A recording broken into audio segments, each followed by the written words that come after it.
ఆయనకు నచ్చకపోతే ఆ వంట తినకూడదు, ఆ బట్టలు వేసుకోకూడదు, గాజులు వేసుకుంటే గాజులు బాగున్నాయని ఎవరైనా ఆడవాళ్ళు చెప్పిన ఆ గాజులు పగలగొడతాడండి. నా హ్యాండ్ ఎన్నిసార్లు తెగిందో. మ్యారేజ్ అయిన తర్వాత సామాన్యంగా అందరికి జుట్టు ఊడిపోతుంటది కదా, నీదేంటి జుట్టు అంతలా పెరుగుతుంది అన్నారు వాళ్ళు. అంతే, రాత్రి పడుకుంటే తెల్లారి కల్లా నా జుట్టు కట్ చేశాడు సార్. అసలు బానిసలా బతుకుతున్నాను సార్ నేనైతే. ఇది పెద్ద సమస్య అంటారా, అతి పెద్ద సమస్య అంటారా? సరే అమ్మ, నేను అనేది ఏంటంటే తను కన్ఫ్యూజన్ స్టేటస్ లో ఉంది. ఇది సమస్య కాదా, అతని ప్రేమ లేకపోతే పొసెసివ్నెస్? నా ప్రపంచమే నువ్వు బుజ్జి, నాకు నువ్వే కావాలి. ఇప్పుడు అదే సమస్య అయిపోయింది. ప్రపంచమే బుజ్జి అయిపోయింది, బుజ్జికి మీరే ప్రపంచం అనుకోమంటున్నారు. నేను అన్నీ ఇస్తున్నాను కాదు, మీరు ఇచ్చి విస్తరలో శుభ్రంగా ఒట్టించి ఆఖరిని తూ అంటున్నారు. మీ దాంట్లో ఇది ప్రేమ అంటారేమో కానీ మా భాషలో ఇది శాడిజం అంటారు. తనకు దేవుడైనా, హీరో అయినా, భర్త అయినా అన్ని నేనే, ఈ ప్రపంచమైనా అన్ని నేనే. ఆమె ఎంతసేపు నా చుట్టే తిరగాలి కానీ వేరే వాళ్ళ వైపు చూడకూడదు. ముదిరిన పిచ్చి అనే దానికి క్వాలిఫై అయిపోయారు మీరు. ఏమండి, ఆవిడ జుట్టు కట్ చేసే హక్కు మీకు ఎవరిచ్చారు? ఆవిడ గాజులు పగలగొట్టేటటువంటి హక్కు ఎవరిచ్చారు? రక్తాలు వచ్చేటటువంటి విధంగా గాజులు పగలగొట్టేటటువంటి రైట్ మీకు ఎవరిచ్చారు? సార్ ఏ కోణంలో నేను సాటిస్ఫై కనిపిస్తున్నాను? అన్ని కోణాల్లోనండి. ఒకటి కాదు, ఏ కోణం మిగలలేదండి బాబు, ఏ కోణంలో మిగలలేదు. తను ఒక మనిషి అండి, మీరు అసలు అది ఆలోచించట్లేదు. చంపేశారండి నన్ను ఆల్రెడీ. మీరు ఇంకెన్నిసార్లు చావడానికి సిద్ధం అవ్వాలి నేను?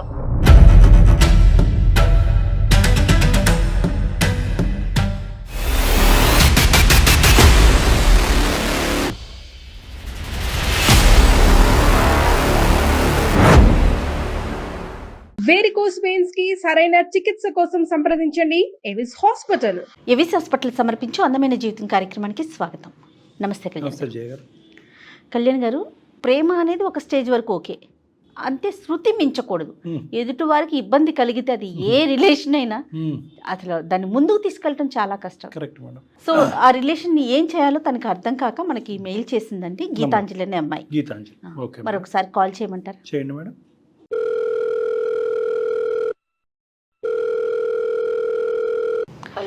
హలో, నమస్తే అండి. నమస్తే అండి, ఎవరు? నేను జయానండి, సుమన్ టీవీ అందమైన జీవితం ప్రోగ్రామ్ నుంచి మాట్లాడుతున్నాను. మేడం నమస్తే మేడం. నాతో పాటు డాక్టర్ కళ్యాణ్ చక్రవర్తి గారు ఉన్నారు. నమస్తే సార్. నమస్తే. ఏంటి సమస్య చెప్పండి మేడం. నా పేరు గీతాంజలి అండి, నేను హైదరాబాద్ నుంచి మాట్లాడుతున్నాను. నా భర్త పేరు శ్రీనివాస్ అండి. పెళ్ళై ఎన్ని సంవత్సరాలు అవుతుంది గీతాంజలి? 3 years అవుతుందండి. ఓకే, పిల్లలు ఉన్నారా? పిల్లలు లేరండి. ఓకే, ఏం చేస్తుంటారు అతను? సాఫ్ట్వేర్ ఎంప్లాయీ అండి. ఓకే, మీరండి? నేను ఇప్పుడు ప్రెసెంట్ మ్యారేజ్ అయ్యాక ఒక 2 months జాబ్ చేశాను, తర్వాత మానేయాల్సి వచ్చింది. ఇప్పుడు ప్రెసెంట్ హౌస్ వైఫ్ ఏనండి. Love marriage, arranged marriage? లేదండి, లవ్ కమ్ అరేంజ్ అండి. హైదరాబాద్ లో డ్యూటీ చేసేటప్పుడు లైక్ మా హస్బెండ్ కూడా సేమ్ ఆఫీస్ అండి. సో తనను అక్కడ చూసి ఇష్టపడడం జరిగింది. సో ఒకరికొకరిని అర్థం చేసుకోవడము, తను నా మీద చూపించే ప్రేమ, కేరింగ్, తను అలా నాకు మంచి చెడు అన్నిట్లో తోడుండడం వల్ల నాకు చాలా మంచిగా అనిపించింది. అంటే తనతో నేను చాలా బాగుంటాను, అదేలేండి, నా లైఫ్ అంతా నేను హ్యాపీగా ఉంటాను అని నాకు ఒక నమ్మకం వచ్చేసింది. Okay okay. సో నేను మా ఇంట్లో వాళ్ళతో మాట్లాడి, తన వాళ్ళ సైడ్ కూడా మాట్లాడి మేము అందరి మధ్యలో పెళ్లి చేసుకోవడం జరిగింది. ఎన్ని సంవత్సరాల పరిచయం తర్వాత పెళ్లిగా మారిందండి? 6 నెలలు అండి. తర్వాత మ్యారేజ్ చేసుకున్నాము. ఎన్నో ఆశలతో మ్యారేజ్ చేసుకున్నాం నిజం చెప్పాలంటే. కాకపోతే ఇప్పుడు ఎందుకు ప్రేమించి పెళ్లి చేసుకున్నా అని బాధపడని క్షణం లేదండి. అయ్యో అయ్యో, ఏంటి గీతాంజలి గారు? మ్యారేజ్ అయిన తర్వాత బాగానే అనిపించింది. సో నేను ఆఫీస్కి వెళ్ళడం, నేను ఆఫీస్కి వెళ్ళిన తర్వాత ఇంకా తను లైక్ ఎలా అంటే కొంచెం జెలసీగా ఫీల్ అవ్వడం స్టార్ట్ చేశాడు. అంటే ఇప్పుడు కొలీగ్స్ తో మాట్లాడడం తప్పు కాదు కదండి, ఆఫీస్ లో గర్ల్స్ ఉంటారు, బాయ్స్ ఉంటారు. ఇద్దరు ఒకే ఆఫీస్ అండి? ఇద్దరం ఒకే. పెళ్ళైనా కూడా అదే కంటిన్యూ చేస్తున్నారు? స్టార్టింగ్ లో కంటిన్యూ చేశాను, తర్వాత మానేయాల్సి వచ్చింది. జాబ్ మానేయాల్సిన అవసరం ఏంటి? జాబులు దొరకటమే కష్టం. ఇంకా ఇదే అండి, ఫ్రెండ్స్ తో మాట్లాడనివ్వకపోవడము, ఎవరు వచ్చి నాతో మాట్లాడినా కూడా కొంచెం జెలసీగా ఫీల్ అవ్వడం. ఏంటి, నేను ఉన్నాను కదా. నేనే నీకు అన్ని, నువ్వు వాళ్ళతో మాట్లాడడం ఏంటి అది ఇదని స్టార్ట్ చేశారండి. ఇంకా సో నేను ఆ టార్చర్ భరించలేక ఆఫీస్ మానేయడం జరిగింది. అట్లానే తనకి నా మీద అనుమానం ఏం లేదండి, తను చాలా మంచోడు. నిజం చెప్పాలంటే నా భర్త చాలా మంచివాడు. సరే సరే, పోనీ వేరే జాబ్ జాయిన్ అవ్వచ్చు కదా, పోనీ అక్కడ కాకుండా. అనుకున్నాను బట్ కుదరలేదు. ఇంకా ఇంట్లో రోజు ఏదో ఒక ఇష్యూ అవడం. ఇప్పుడు సపోజ్ ఎవరైనా రిలేటివ్స్ ఫంక్షన్ కి వెళ్తే కూడా నలుగురిలో కలిసినప్పుడు నలుగురు చెప్తారు కదండి, అక్కో చెల్లో నీ శారీ బాగుంది అక్క అని అంటే కథం. ఏంటి ఆడవాళ్ళు పొగిడినా కూడానమ్మా, మగవాళ్ళు కదా? ఆడవాళ్ళు పొగిడినా కూడా తప్పే అది తన లెక్కలో. అంటే తన లెక్కలో ఏంటంటే పొగిడితే తనే పొగడాలి, ఇంకెవ్వరు పొగడొద్దు. సో ఇది యూజువల్ గా మనం చూసినటువంటి సీన్ లో మగవాళ్ళు పొగట్టం కాదు, ఎవరు పొగిడినా కూడా అతను యాక్సెప్ట్ చేయలేరు. పొగడొద్దు, ఎవ్వరు వచ్చి మాట్లాడొద్దు. మీ సొంత కుటుంబ సభ్యులు నిన్ను పొగిడినా కూడా, సొంత వాళ్ళైనా సరే బయట వాళ్ళైనా సరే ఫ్రెండ్స్ అయినా సరే ఇదే అవుతుందండి ఇంట్లో. నాకు ఒక పెద్ద మెంటల్ గా నేను చాలా వీక్ అయిపోయాను అసలు తన వల్ల. ఇదంతా ఎంతకాలం బట్టి నడుస్తుందమ్మా? దాదాపు మ్యారేజ్ అయినాక 6 months నుంచి ఇదే కంటిన్యూ అవుతుంది. ఇంకొకటి ఏంటంటే నాకు మహేష్ బాబు అంటే ఇష్టం. సరే టికెట్స్ బుక్ చేయి మూవీకి వెళ్దామంటే, నేను ఉండగా నీకు ఇంకో హీరో ఎలా నచ్చుతాడు? అదేంటి, నేనే నీకు హీరో ఉండాలి ఎప్పటికైనా. ఇంకేంటంటే ఇప్పుడు ఎవరితోనైనా కాల్స్ మాట్లాడినా కూడా నేనుండగా ఎవరితో ఎందుకు మాట్లాడతావు అసలు నువ్వు? నీకేంటి అవసరం? నీకేం కావాలో చెప్పు, నేను తీసుకొచ్చి పెడతా. సో మనుషులతో మాట్లాడకూడదు, ఫోన్ లో మాట్లాడకూడదు, ఆడలేదు మగాలేదు, మొగాలేదు, ఏమీ లేదండి. ఆయనకు నచ్చకపోతే ఆ వంట తినకూడదు, ఆ బట్టలు వేసుకోకూడదు. గాజులు వేసుకుంటే గాజులు బాగున్నాయని ఎవరైనా ఆడవాళ్ళు చెప్పిన ఆ గాజులు పగలగొడతాడండి. నా హ్యాండ్ ఎన్నిసార్లు తెగిందో. అయ్యో ఇదేంటమ్మా? ఒక ఫంక్షన్ కి వెళ్ళామండి సార్, మా రిలేటివ్స్ దగ్గర రిలేటివ్స్ వచ్చింది. సో కంపల్సరీ వెళ్ళాల్సి వచ్చింది. వెళ్ళిన తర్వాత మ్యారేజ్ అయిన తర్వాత సామాన్యంగా అందరికి జుట్టు ఊడిపోతుంటది కదా, నీదేంటి జుట్టు అంతలా పెరుగుతుంది అన్నారు వాళ్ళు. అంతే వాళ్ళు అనడం ఈయన విన్నాడు. ఇంటికి వచ్చిన తర్వాత నాతో ఒకటే లొల్లి పెట్టేసుకున్నా సార్, రచ్చ చేసి రాత్రి పడుకుంటే తెల్లారి కల్లా నా జుట్టు కట్ చేశారు సార్. అసలు సార్ ఇలా చెప్పుకుంటూ పోతే చాలా ఉన్నాయి సార్. మ్యారేజ్ అయిన కొత్తలో వాళ్ళ ఫ్రెండ్స్ ని ఇంటికి తీసుకొచ్చాడు లంచ్ కి. ఒక లిస్ట్ ఇచ్చాడు సార్, ఆ మెనూ అంతా ప్రిపేర్ చేసా. తను ఇచ్చిందే ప్రిపేర్ చేసి పెట్టా. వాళ్ళు అన్నారు, అబ్బా మీ వైఫ్ ఎంత బాగా వంట చేసింది, చాలా చక్కగా చేసింది అని అన్నారు. అంతే, ఎందుకు వంట అలా చేసావు, నీకేం అవసరం, నువ్వు వండితే నాకే మంచి వండి పెట్టాలి, వాళ్ళకి వస్తే ఖరాబ్ చేయాలి అంటాడు. కాదమ్మా మీరు చెప్పొచ్చు కదా, నువ్వే కదా నాయన మెనూ ఇచ్చావు, దాని ప్రకారమే వండాడు. నాకు అసలు మాట్లాడే ఛాన్స్ కూడా ఇవ్వడు మేడం. అదే నా ప్రాబ్లం. జస్ట్ నా బాధ ఏంటి, నేనేం చెప్తున్నా అట్లీస్ట్ ఒక్కసారి కూడా వినడు, అర్థం చేసుకోడు. అప్పుడు మీకు తెలియలేదా గీతాంజలి అసలు తన క్యారెక్టర్? అప్పుడు బాగున్నాడు మేడం, మరి ఇంతలా అయితే లేడు. ఇంకొకటి కూడా ఏంటంటే మేబీ ప్రేమలో ఉన్నా కాబట్టి నాకు అట్లా అనిపించిందేమో, కేరింగ్ గా. చాలా కష్టం కదండి. సో ఇది ప్రత్యేకంగా పెద్ద చిన్న ఆడ మగ అంటూ ఏమీ లేదు. ఏజ్డా అదా ఇదా అది కాదు నా సమస్య. ఆయనకేంటంటే నేను ఏం చేసినా ఆయనకి సమస్యనే మొత్తం. అంటే నీ ప్రపంచం అంతా అతని చుట్టూరునే, అతని చుట్టే ఉండాలి. పొగిడితే ఆయనే పొగడాలి, తిడితే ఆయనే తిట్టాలి, మెచ్చుకుంటే ఆయనే మెచ్చుకోవాలి. ఇంకా అదృష్టం మీకు పిల్లలు లేరు, లేదంటే ఇంకెంత ఘోరంగా ఉండేదో. వాళ్ళ నోట్లో గోరుముద్దలు తినిపిస్తున్నాయంటే నాకు తినిపించకుండా, వాళ్ళు జో కొడుతున్నాయంటే నన్ను కొట్టకుండా అనేవాడేమో. ఇలా ఎందుకు చేస్తున్నాడో నాకు అర్థం కావట్లేదు డాక్టర్ గారు. నాకు చాలా అంటే చాలా ఇబ్బందిగా అనిపిస్తుంది. లేకపోతున్నా మీకు అన్ని ఇవి కాకుండా ఇంకా మిగతా ఇంట్లో చూసుకోవటం కానీ మంచి చెడు ఇవన్నీ బానే ఉంటారు ఆయన? మంచి చెడు అన్ని బానే ఉంటాయండి. ఇది తినాలనిపిస్తుంది అంటే కూడా బయటికి వెళ్ళి తీసుకెళ్తారు, తినిపిస్తారు. ఇప్పుడు నాకు ఒక డ్రెస్ కావాలి అని నేను అడుగుతాను, షాప్ కి వెళ్తానా, నాకు ఇది కాకుండా ఇది నచ్చింది అని చెప్తాను, కొనిస్తాడు. కానీ ఆ డ్రెస్ నేను ఎక్కడికి వేసుకోవద్దు, తన ముందే వేసుకోవాలి. ఇంకా థర్డ్ పర్సన్ లేరు కదా మన జీవితంలో. ఇంకా నాకు ఆయనకు నేను తప్ప. ప్రేమ అనేటటువంటి దానికి కూడా ఒక నిర్వచనం ఉంటుంది. ప్రేమ is not equal to suffocation, ప్రేమ is not equal to sadism. ఇక్కడ సఫికేషన్ కనిపిస్తుంది. సఫికేషన్ అంటే ఏంటి? ఒక గుడ్డ తీసుకుని ముక్కు నోరు మూసేసే అంత పరిస్థితి, అంతకంటే భయంకరమైన పరిస్థితిలో నువ్వు ఉన్నావు. సాడిజం అంటే ఏంటి? నీకు నచ్చంది ఉదయం నుంచి సాయంకాలం వరకు అతను చేస్తున్నాడు అంటే నువ్వు బయటికి వెళ్ళకూడదు, ఎవరితో మాట్లాడకూడదు, ఎవరితో చూడకూడదు, ఆఖరికి తల్లిదండ్రులతో కూడా మాట్లాడలేనటువంటి దిక్కుతోచినటువంటి పరిస్థితి, రేపొద్దున పిల్ల జల్లా కనాలా వద్దా అనేటటువంటి భయంకరమైన పరిస్థితి. ఏంటమ్మా ఇంతకు మించి ఇంకా ప్రేమ ఉంది అంటున్నారు మళ్ళీ మీరు ఇన్ని భరిస్తూ కూడా. ప్రేమకు నిర్వచనం ఇది కాదు. ఒక టైంలో, ఒక పాయింట్ ఆఫ్ టైంలో నాకు అనిపించింది ఏంటంటే తనకి నేనంటే చాలా ఇష్టం, అది అతి ప్రేమగా మారి దాని వల్ల నాకేమన్నా ఇబ్బంది మేమందరం మన సమాజంలో అందరూ ఏదో సమయం సందర్భంలో ప్రేమించబడతారు, ప్రేమిస్తారు. మా అందరికీ ప్రేమ అంటే నిర్వచనం ఏంటో తెలుసు. ఎటొచ్చి నువ్వు చాలా ఇమ్మెచ్యూర్గా ఉన్నావు, ప్రేమ అనే దానికి నిర్వచనం అనేది నీకు తెలీదు. మీ అమ్మ నాన్న నిన్ను చిన్నప్పటి నుంచి ఎలా అయితే పెంచి పెద్ద చేశారో దాన్ని ప్రేమ అంటారు. ప్రేమ అంటే స్వేచ్ఛ, ప్రేమ అంటే కనుక జైలు కాదు. భార్య అంటే భార్యనేనా బానిసలా బతుకుతున్నాను సార్ నేనైతే. రెండు మీరే చెప్తున్నారు. అది మాకు అందరికీ అర్థమైంది. అంటే నువ్వు ఆ డైలమా కన్ఫ్యూజన్ లో ఉన్నావు కాబట్టి మా వరకు వచ్చారు. మరి ఇది మీ అమ్మ నాన్నలతో చెప్పుకున్నవి నరకం లేదండి, అసలు ఇవి చెప్పుకునేలాగా కూడా అనిపించట్లేదు డాక్టర్ గారు. ఎందుకంటే పెద్ద పెద్ద సమస్య ఇప్పుడు నోరెత్తి చెప్పుకోగలను. ఇప్పుడు పెద్ద సమస్య అంటారా, అతి పెద్ద సమస్య అంటారా? సరే అమ్మ, నేను అనేది ఏంటంటే కన్ఫ్యూజన్ స్టేటస్ లో ఉంది. ఇది సమస్య కాదా, అతని ప్రేమ లేకపోతే పొసెసివ్నెస్ అంతేనా గీతాంజలి? అంటే దానికి కూడా ఒక రీజన్ ఉంది మేడం. నాకేం తక్కువ చేయకుండా చూసుకుంటున్నాడు కదా. ఏం తక్కువ అమ్మా, ఇష్టం ఉందో అంతే ఉంది కదా. విస్తర్లో అన్నం అంతా వడ్డించి ఆఖర్లో తూ అంటున్నాడు. ఏంటి తనకి చెప్పి చెప్పి చెప్పి చెప్పి ఇంకా నాకు నా వల్ల అవ్వలేదు. ఇంకా చెప్పి చెప్పి చెప్పి కాదు మేడం, మెయిల్ చేయాల్సి వచ్చింది. అది కరెక్టే. మాకు మెయిల్ చేసినందుకు చాలా సంతోషం. ఈ మెయిల్ ఇంతకు ముందు వచ్చినా కూడా చాలా బాగుండేది. ఒక 6 నెలల జీవితం, 1 సంవత్సరం జీవితం నీకు ఉండేది. నేను అనేది ఒకటేనమ్మా, ఇక్కడ మీరు వ్యవహరించేటటువంటి శైలిని కూడా ఒకసారి ప్రశ్నించుకోండి. కర్ర ఎరగకూడదు, పాము చావకూడదు అంటే ఇక్కడ అవ్వదు.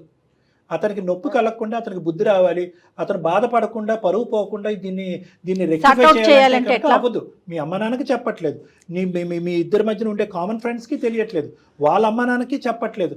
ఇది మీరే భరిస్తున్నారు. దీన్ని ప్రేమ అనేటటువంటి విధంగా చిత్రీకరించి రోజులు నెలలు అవుతున్నాయి, నెల సంవత్సరాలు అయిపోతున్నాయి.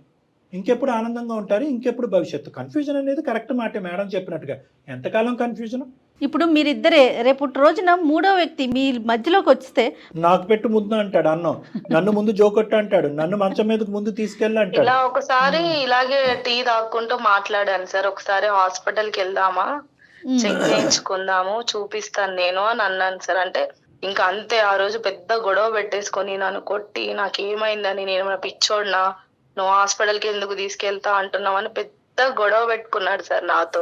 నీ ప్రేమ లేదు, దోమ లేదు, నీకు ఒక దండవరా, నువ్వు మారేంత వరకు, హాస్పిటల్కి వెళ్ళేంత వరకు, ట్రీట్మెంట్ తీసుకునేంత వరకు నీ ముక్కు మొహం నేను చూడను అని చెప్పి 1 సంవత్సరంన్నర క్రితం వచ్చేస్తుంటే భరించేదే భార్య కదా అనేటటువంటి దానికి నిర్వచనం మారిపోయి ఉండేది. బాధేదే తన్నేదే భార్య కదా అని అప్పుడు అర్థమయ్యేది. ఇప్పుడు ఏం చేద్దామంటారు గీతాంజలి? ఒకసారి మా హస్బెండ్ తో మాట్లాడండి మేడం ప్లీజ్, నాకు ఒక సొల్యూషన్ ఏదైనా చూపించరా. నీ బాధ అనేటటువంటిది చాలా భయంకరంగా ఉంది, అట్ ద సేమ్ టైం చాలా విచిత్రంగా కూడా ఉంది. కాబట్టి అతనితో మాట్లాడటం అనేటటువంటిది మా బాధ్యతగా భావిస్తున్నాం. ఒకసారి కాల్ కనెక్ట్ చేయమ్మా, చెప్పమ్మా. ఇంతకాలం మటుకు భరించాను, ఇంకా నాకు అంత ఓపిక లేదు, ఏదో తేల్చుకోవాలి, నేను ఇంకా ఈ విధమైనటువంటి పరిస్థితిని బయటకు కూడా ఎక్కువ వెళ్ళి చెప్పుకోలేకపోతున్నాను అని చెప్పి, సరే ఏం చేస్తామని ఏదో అంటాడు కదా. ఇలా ఒక కౌన్సిలర్స్ డాక్టర్ ఉన్నారు, అతనితో మాట్లాడాను, ఒకసారి మీతో కూడా మాట్లాడాలనుకుంటున్నారని చెప్పు. ఆ విధంగా ఏమైనా అర్థం అవుతుంది. దయచేసి లైన్ లో వేచి ఉండండి. The person you are speaking with has put your call on hold. Hello, ఏమండి ఏం చేస్తున్నారండి? ఆఫీస్ లో ఉన్నాను గీతాంజలి. ఏంటి ఈ సమయంలో కాల్ చేసావు? లంచ్ చేశారా? చేశాను రా, నువ్వు చేసావా? ఎప్పటి నుంచో ఒక విషయం మాట్లాడాలనుకుంటున్నానండి. నేను చాలా బాధ పెట్టేస్తున్నానండి కొన్ని విషయాల్లో. నేను అది భరించలేక కుమిలిపోతున్నానండి. అది మీతో ఎలా షేర్ చేసుకున్నా ఏమున్నా మీరు మారకుండా అలాగే ఉంటున్నా. నేను ఆల్రెడీ 2-3 టైమ్స్ మీకు చెప్పాను, బట్ మీలో ఎలాంటి మార్పు లేదు. నాకు ఒక డాక్టర్ ని కన్సల్ట్ అవ్వాల్సి వచ్చింది. సో ఒకసారి తనతో మాట్లాడతారా డాక్టర్ సార్ తోని? జోక్ చేస్తున్నావా? ఏంటండి ఇది నా లైఫ్ అండి, మీకు జోక్ అనిపిస్తుందా అండి? ప్రతిదీ మీరు అలాగే తీసుకుంటారేంటి లైట్ గా? మీరు ఎప్పుడు నన్ను హ్యాపీగా చూసుకున్నారండి, ఎప్పుడు ఏదో ఒక ప్రాబ్లమే కదా. ప్రాంక్ చేస్తున్నావా? మీతో ప్రాంక్ ఎందుకు చేస్తానండి? నేను ఎక్కడున్నావు? నేను ఇంట్లోనే ఉన్నానండి, ఒకసారి కాల్ మాట్లాడండి. శ్రీనివాస్ గారు నమస్తే అండి. నా పేరు డాక్టర్ కళ్యాణ్ చక్రవర్తి అండి. మన సుమన్ టీవీ అందమైన జీవితం నుంచి మాట్లాడుతున్నాము. మాట్లాడచ్చా ఒక 2 నిమిషాలు మీతో? సార్ నాకేం అర్థం కావట్లేదు. గీతాంజలి గారు మాకు ఈమెయిల్ పంపించారు. వచ్చినటువంటి చాలా హండ్రెడ్స్ ఆఫ్ ఈమెయిల్స్లో ఆవిడ ఈమెయిల్ ఎందుకు సెలెక్ట్ చేసుకున్నాం అంటే కనుక ఆవిడ బాధ వర్ణనాతీతం. ఎందుకంటే కనుక ఆవిడ ఎన్నో సందర్భాల్లో మీకు చెప్పుకుంది, నేను స్వేచ్ఛగా ఉండలేకపోతున్నాను, మీరు చెప్పేటటువంటి మాటల ప్రకారం కానీ, మీరు గీసినటువంటి గిరిలో కానీ, మీరు చెప్పినటువంటి అడుగుజాడల్లో నేను నడలేకపోతున్నాను, ఉక్కిరి బిక్కిరి అయిపోతున్నాను. చాలా సందర్భాల్లో, ఇది మొదటిసారి కాదు, ఇప్పుడు ఫోన్ కాల్ చాలా సందర్భాల్లో ఆవిడ చెప్పారంట. కానీ అది మీకు అర్థం కావట్లేదంట. అసలు ఏం జరుగుతుంది మీ ఇద్దరి మధ్యన అనేటటువంటిది మీరు ఏం చెప్తారనేది మేము వెయిట్ చేస్తున్నాం. ఆవిడ ఎందుకు అంత బాధపడుతున్నారు? మీరేమో వచ్చి బుజ్జి బంగారం అని అంటున్నారు.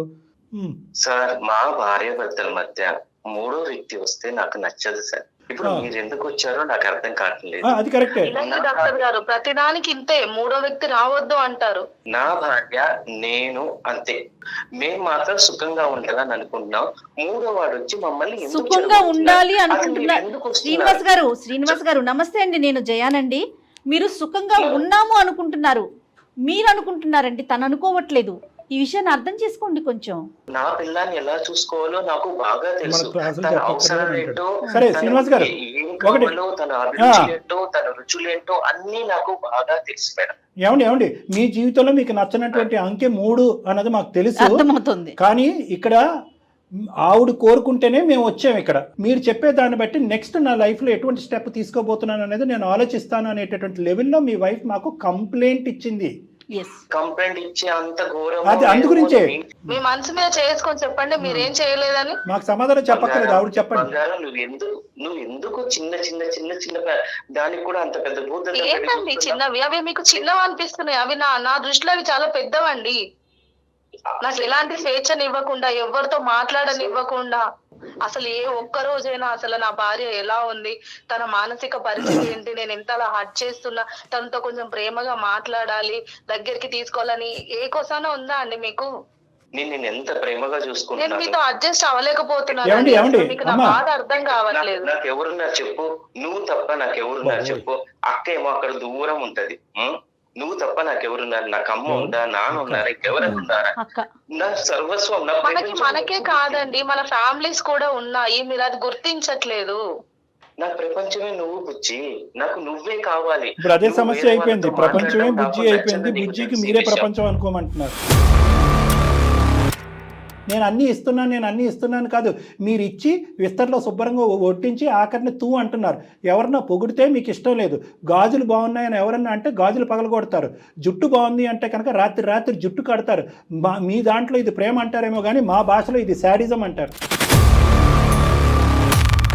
శాడిజం అంటారు. మీకు ఆ మాట నచ్చకపోతే కనుక చెప్పండి. ఈ సొసైటీలో నేను మొత్తం చూస్తున్నాను. ఇప్పుడు ఒక వ్యక్తి పొగడాడు అంటే దాని వెనుక ఉన్న అర్థమే వేరు. మీకు అది అర్థం కావడం లేదేమో. అంటే మీ జీవితంలో మిమ్మల్ని పొగిడిన వాళ్ళు ఎవరు లేరా? ఆడవాళ్ళు చెప్పే దాంట్లో కూడా అర్థాలు ఉంటాయా అండి? చెప్పండి. ఏమండి, ఆడవాళ్ళు కూడా కనీసం చీర బాగుందన్నా కూడా మీకు నచ్చదు కదండి, అందులో ఏముంటుందండి? నీ ఫ్రెండ్ ఉషానా? నీ ఫ్రెండ్ ఉషా? అవును, నీ ఫ్రెండ్ ఉషా గురించి నాకు అన్ని తెలుసు. వాళ్ళు ఎలా ఉంటే నాకు ఎందుకండి? నేను నా భర్తతో ఎలా ఉన్నదన్నదే నాకు ముఖ్యం కదా. ఏమండి, మీ ఆవిడ మొన్నే రిలీజ్ అయినటువంటి మహేష్ బాబు సినిమాకి వెళ్తే ఏంటండి ప్రాబ్లం? వెళ్తామని అంది, తను ఒక్కతే వెళ్తానని లేదు, మన ఇద్దరు కలిసి వెళ్దాం ఉంది. తనకు దేవుడైనా, హీరో అయినా, భర్త అయినా అన్ని నేనే, ఈ ప్రపంచమైనా అన్ని నేనే. ఆమె ఎంతసేపు నా చుట్టే తిరగాలి కానీ వేరే వాళ్ళ వైపు చూడకూడదు. ముదిరిన పిచ్చి అనే దానికి క్వాలిఫై అయిపోయారు మీరు. పొగట్టం తప్పు అంటే కనుక మీరు పొగిడించుకుంటే తప్పు లేదా అండి? మీ చిన్నప్పటి నుంచి మీ టీచర్ పొగుడుంటారు, మంచి మార్కులు వస్తే మీ తల్లిదండ్రులు పొగుడుంటారు, బాగా ఉద్యోగం చేస్తే మీ బాస్ పొగుడుంటారు. అంటే ఏంటండి, వీళ్ళందరికీ దొంగ చూపు ఉందా? వీళ్ళందరూ దొంగ నాటకాలు ఆడుతున్నారా? మీ తల్లిదండ్రులు, మీ టీచర్స్, మీ బాస్? ఇదే ప్రాబ్లం డాక్టర్ గారు. మరి నన్ను ఇలా ప్రతి చిన్నదానికి పెద్దదానికి నన్ను మానసికంగా అర్థమవుతుందమ్మా. అసలు జుట్టు కట్ చేయటం ఏంటండి? అర్థం చేసుకోరు. ఏదో స్వార్థం ఉంటది, నీకు తెలియదు. ఏమండి, ఆవిడ జుట్టు కట్ చేసే హక్కు మీకు ఎవరిచ్చారు? ఆవిడ గాజులు పగలగొట్టేటటువంటి హక్కు ఎవరిచ్చారు? రక్తాలు వచ్చేటటువంటి విధంగా గాజులు పగలగొట్టేటటువంటి రైట్ మీకు ఎవరిచ్చారు? సార్, నేను ఇంటికి వస్తే చింపురు జుట్టు వేసుకుంటది, పార్టీ ఫంక్షన్స్ కి వెళ్తే పొడు జడ వేసుకుని వస్తుంది. అదేంటండి మీరు అలా అంటారు? ఫంక్షన్ కి వెళ్ళినప్పుడు రెడీ అవ్వకూడదా అండి? మీకు కూడా కట్ చేయాలి. నీ జుట్టు ఎంత పొడుగుగా ఉంది అంటే నాకు మండదా? ఏమండి మీరు పార్టీకి వెళ్ళినప్పుడు జుట్టు దూకోరా? ముందేమో గాజులు వేసుకోదు, ఏం వేసుకోదు, మొండి చేతులతో వస్తుంది. బయటకు వెళ్తేమో గాజులు ఎన్ని వేసుకొని వస్తుంది. అందరు నీ గాజులు బాగున్నాయి, నువ్వు బల అందంగా ఉన్నావి అంటే అది చూసేది ఏదో నేను చూడాలి, వేరే వాళ్ళు ఎవరు చూడకూడదు అవన్నీ. మిగతా వాళ్ళందరూ ఏం చేయాలండి? కళ్ళకి గంటలు కట్టుకోవాలా? నేను ఆమెని ఎంత పూలల్లో పెట్టుకొని చూసుకుంటున్నానో అది నాకు తెలుసు. నేను అడ్జస్ట్ అవ్వలేకపోతున్నాను. చాలా లేట్ అయిందండి ఆవిడ. అడగాల్సింది మనం రోజు మాట్లాడుకునేటప్పుడు, అన్నం తినేటప్పుడు. నేను మీకు ఎన్నిసార్లు చెప్పలేదండి నా బాధ మీతో? ఇప్పుడు అడిగిందండి. రానున్న రోజుల్లో మీరు ఎలా మారబోతున్నారు? ఇంతకు ముందు అడగవలసింది కదా. అన్నం తినేటప్పుడు, భోజనం చేసేటప్పుడు నువ్వు అడుగుంటే కనుక నేను మారిపోయి ఉండేవాడిని అని అంటున్నారు కదా. ఇప్పుడు చెప్పింది కదా. నాకు ఉంది నా భార్య మాత్రమే సార్, ఇంకెవ్వరూ లేరు. నా భార్య వైపు మూడో వాడు కన్నెత్తి చూశాడంటే నాకు అస్సలు నచ్చదు. ఆ భార్య చాలా మనసుకి బాధపడి మీ నుంచి దూరంగా పారిపోతానంటుందండి. మీకు అర్థమవుతుందో లేదో ఈ విషయం? కావాలి, నాకు ఆమె కావాలండి, నాకు ఆమె కావాలి. మీతో అడ్జస్ట్ అవ్వలేనండి, మీరు నాకు వద్దండి. అసలు పెళ్లి చేసుకున్నాను ఆమె, నేను పెళ్లి చేసుకున్నాను. మీకు శ్రీనివాస్ గారు పెళ్లి చేసుకున్నాను ఆమె. మీతో లాజికల్ గా మాట్లాడటం చాలా కష్టం. ఎందుకంటే కనుక definition of happiness, definition of love, sacrifice, ఇలాంటి వాటి గురించి అసలు మీరు మాట్లాడలేదు. నేను ఇలా డిఫైన్ చేసుకున్నాను, ప్రేమ అంటే ఇదే, నాకు నా భార్య ప్రపంచం. కాబట్టి వినండి, ఒక 2 నిమిషాలు వినండి. మీరు శ్రీనివాస్ గారు, ఒక అన్నం ఉడికిందో లేదో ఒక మెతుకు తింటే చాలు, మీరు ఏంటి అనేటటువంటిది మాకు పూర్తి స్థాయిలో అర్థమైంది. మీరు గిరిగీసుకున్నటువంటి దాంట్లోనే మీరు నిలబడాలి అని అనుకుంటున్నారు. నాకు నా భార్య ప్రపంచం, నాకు భార్య ప్రపంచం అనుకుంటుంది. కానీ నీ భార్య మాత్రం ఒక దురదృష్టకరమైనటువంటి వార్త మీకు ఇప్పుడు చెప్పబోతున్నాను, బ్రేకింగ్ న్యూస్. ఆ అమ్మాయి స్వేచ్ఛగా అందరిలాగే బతకాలి అని అనుకుంటుంది. మనుషులు బయట తిరిగినంత మాత్రాన, నలుగురితో మాట్లాడినంత మాత్రాన, 4 పనులు చేసుకున్నంత మాత్రాన, వీళ్ళు వేరే వాళ్ళని పొగిడి వాళ్ళు వీళ్ళని పొగిడినంత మాత్రాన క్యారెక్టర్లు బ్యాడ్ అవ్వండి. మీకు దురదృష్టకరమైన పరిస్థితులు ఏమైనా మీ చిన్నతనంలో మీకు ఏర్పడి ఉంటాయి. జరగకుండా సంఘటనలు ఏమన్నా కూడా విచిత్రమైన సంఘటనలు జరుగుంటాయి. కాబట్టి మీ మైండ్ కంప్లీట్గా విషపూరితమైపోయింది. మీరు మానవ జాతినే నమ్మేటటువంటి పరిస్థితిలో లేరు. మీరిద్దరూ కలిపి 3 సంవత్సరాల్లో చేసిన మంచి పని ఏదన్నా ఉంది అంటే పిల్లలు కనకపోవటం. ఎందుకంటే కనుక ఆ పిల్లలు కూడా ఒక అనుమానాస్పదమైనటువంటి, స్వార్థపూరితమైనటువంటి ప్రేమ అంటే నా చుట్టూరు మనుషులు తిప్పుకోవాలి, నేను తప్ప ఇంకో ప్రపంచం లేడు, నేనే దేవుణ్ణి, నేనే రాముణ్ణి, నేనే భీముణ్ణి అనుకునేటటువంటి స్వార్థపూరితమైనటువంటి శాడిజం ఇది. ఈ వాతావరణాన్ని పిల్లలు చూడకపోవటం అనేది మీరు చేసుకున్నటువంటి పూర్వజన్మ. బహుశా నాకు ఇంకొక ఆలోచన కూడా ఉంది. మా మధ్యన మూడో మనిషి ఉండకూడదు అంటే కనుక మీరు పిల్లలు వద్దు అని ముందే ఫిక్స్ అవటం వల్ల ఈ 3-4 సంవత్సరాల్లో మీకు పిల్లలు లేరు అని అనుకుంటున్నాను. ఏమో ఇది కూడా నాకు తెలియదు గీతాంజలి. ఒక 4-5 పాయింట్లు చెప్పాను నా కౌన్సిలింగ్లో. ఎందుకంటే మీకు ఒక కనువిప్పు కలగాలి అని చెప్పాను. రబ్బర్ బ్యాండ్ అనేటటువంటిది అలా సాగదీసినంత మాత్రం సాగిపోదు, ఎక్కడో చోట తెగుతుంది. ఈ అమ్మాయి భరించినంతకాలం మీకు ఫోన్ కాల్ కలపకముందే ఈ అమ్మాయికి ఫస్ట్ మేము బుద్ధి చెప్పాం. అమ్మ, నీకు నచ్చినటువంటి దాని దగ్గర బ్రేక్ చేయటంలో ఎటువంటి తప్పు లేదు. ఇది ప్రేమ అని అతను డిఫైన్ చేసినంత మాత్రాన అదే ప్రేమ అని చెప్పి నువ్వు స్వీకరించడం అనేటటువంటిది తప్పు. నీకు నువ్వుగానే అతను ఇది ప్రేమ అంటే కనుక దాన్ని నువ్వు స్వీకరిస్తూ అదే ప్రేమగా నువ్వు స్వీకరించడం వల్లే అతను ఇంకా మెట్టు ఎక్కుపోతూ నీ చుట్టూరుని ఒక ఏదంటారు ఒక జైలు వాతావరణం క్రియేట్ చేశాడని చెప్పాం. ఈరోజు ఆ అమ్మాయి ఇప్పుడు క్లియర్ కట్గా అంటుంది. ఏమని అంటుందంటే, నేను ఇంకా భరించలేను, మీలో మార్పు వస్తుందా రాదా, మార్పు రానటువంటి పక్షంలో నా దారి ఏదో నేను చూసుకుంటానని అంటుంది. అంతేనా గీత? నీ మాటగా మేము ఈ మాట అనొచ్చా? అవును సార్, అంతే సార్. మార్పు వస్తే అతనికి నువ్వు భార్య, నువ్వు అమ్మాయికి భర్త. సార్ ఏ కోణంలో నేను సాడిస్ట్ లా కనిపిస్తున్నాను? అన్ని కోణాల్లోనండి, ఒకటి కాదు. ఏ కోణం మిగలలేదండి బాబు, ఏ కోణం మిగలలేదు. జస్ట్ అవ్వలేనండి, నేను మీతో ఉండలేనండి, వద్దండి నాకు. గీతాంజలి, నువ్వు నాకు కావాలి బాబు. కావాలంటే మనుషులు ఉండరు, అదేమన్నా వస్తువా? నేను చాలా వెయిట్ చేశానండి, మీకు చాలా చెప్పి చూసాను. మీరు మారితే నా లైఫ్ బాగుంటుందని నేను మీకోసం ఎన్నో కలలు కన్నానండి. నాకు నువ్వు తప్ప ఈ ప్రపంచమే లేదు గీతాంజలి, నాకు నువ్వు కావాలి. నువ్వు ఇలా వాళ్ళ దగ్గరికి వెళ్ళి ఇలా కంప్లైంట్ చేస్తే బాగోదు. శ్రీనివాస్ గారు, బాగుంటుందా అనేటటువంటి నిర్ణయాధికారం మీకు లేదు. ఆ అమ్మాయి చాలా అనిపించింది, చాలా అవకాశాలు ఇచ్చింది. బంత ఆ అమ్మాయి కోర్టులో ఉంది. ఈరోజు నిర్ణయం ఆ అమ్మాయి చేతిలో ఉంది. నువ్వు కావాలి అంటే కనుక ఇప్పటికే చాలా దగ్గరగా వచ్చింది. ఇప్పుడు తీసుకున్నటువంటి నిర్ణయం ఆ అమ్మాయి ఎప్పుడో తీసుకుని ఉంటే కనుక ఆ అమ్మాయి జీవితంలో 2-3 సంవత్సరాలు మిగిలిండేవి. 2 అస్త్రాలు ఉన్నాయి ఇక్కడ. వింటే మీ జీవితం బాగుంటుంది, మీరు అబ్బా అని ప్రేమించేటటువంటి గీత మీతో పాటు ఉంటుంది. లేనటువంటి పక్షంలో మీది ఒంటరి జీవితం, ఆ అమ్మాయి స్వేచ్ఛాయుతమైనటువంటి జీవితం. ఇది 100% గ్యారంటీ నేను చెప్తున్నాను. దీనికి రెండు దారులు. ఒకటి, నేను ఇంతే ఉంటాను, నా ప్రేమ అంతే, ఇంతే, నా చుట్టూరేనే నీ ప్రేమ అనేటటువంటి అడిగే హక్కు అధికారం మీకు లేదు. ప్రేమ అంటే కనుక నలుగురికి పాలు పంచిచ్చేటటువంటిది, నలుగురి మధ్యన స్వేచ్ఛగా బతికేటటువంటిది ప్రేమ. అలా లేనటువంటి పక్షంలో మీరు అది ప్రేమ అని డిఫైన్ చేయడానికి వీలు లేదు. ఆ డెఫినేషన్ని మీరు ఇమీడియట్గా మార్చుకోవాలి. నెంబర్ 1. లేదు నేను మారను, నాకు అర్థం కాదంటే కనుక నాలాంటి పెద్దవాళ్ళు ఉంటారు, సైకాట్రిస్టులు ఉంటారు, లేదంటే కౌన్సిలర్లు ఉంటారు, మీ మనస్తత్వంలో ఎటువంటి లోపాలు ఉంటాయి అనేటటువంటిది వివరించడానికి ఉంటారు. అటువంటిది వినేటటువంటి ఓపిక మీకు ఉంటే కనుక దయచేసి నా గడప వరకు రండి, నేను మిమ్మల్ని మార్చి వెనక్కి పంపిస్తాను. లేనటువంటి పక్షంలో నేనే రాజు, నేనే దేవుణ్ణి అనుకునేటటువంటి మీరు అదే అహంకార వాతావరణంలో మీ శ్రేయస్ జీవితం అంతా గడిపేయచ్చు. ఆ అమ్మాయి మాత్రం మీతో ఉండాలని అనుకోవట్లేదు. మార్పు ఉండదా? సార్ గీతాంజలి నాతో ఉండాలి సార్. సరే సార్, మీరు ఏం చెప్తే మేము అది చేస్తాం. పర్ఫెక్ట్. మేము కాదు మీరు గీతాంజలి వదిలి వెళ్తే మాత్రం నేను ఉండలేదు. Super, very good. రైట్. ఇప్పుడు దారిలోకి వచ్చారు. మీ ప్రేమ కరెక్ట్ అయినటువంటి ప్రేమ, స్వచ్ఛమైనటువంటి ప్రేమ, స్వార్థపూరితమైనటువంటి ప్రేమ, ఏ కోణంలోంచి శాడిజం అంటారు డాక్టర్ గారు అనే ప్రశ్న మీ జీవితంలో మళ్ళీ మీరు వినకూడదంటే నా ప్రేమ చూపెట్టాను సార్. అదే కొంతకాలం నేను నిన్ను ప్రేమిస్తున్నాను, నువ్వే నా ప్రేమ అనేటువంటి పదాలు కొంతకాలం వాడకండి. అవి మన ఇద్దరం కూర్చుని అసలు ప్రేమ అంటే ఏంటి అనేటటువంటిది మీ చిన్నతనం నుంచి ఇప్పటి వరకు మనం మాట్లాడుకోవాల్సినటువంటి అవసరం ఉంది. ఎక్కడో మీకు తగిలినటువంటి ఒక గాయం అయితే చిన్నప్పటి నుంచి తగిలింది, ఎవరో అయితే కనుక మీరు మోసం చేశారు, ఎక్కడో ఏదో మీరు పోగొట్టుకున్నారు. దానివల్ల విపరీతమైనటువంటి ఇన్సెక్యూరిటీ, అభద్రత అనేటటువంటిది మీరు మానసికంగా క్రియేట్ అయింది.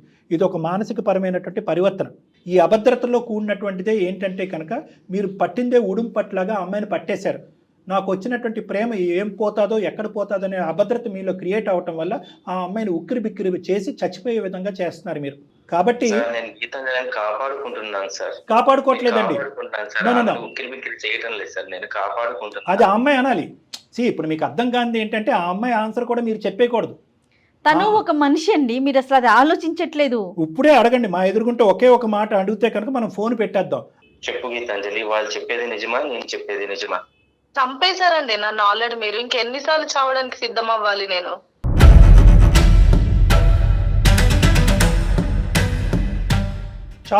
చాలు ఇంకో మారు మాట్లేదు.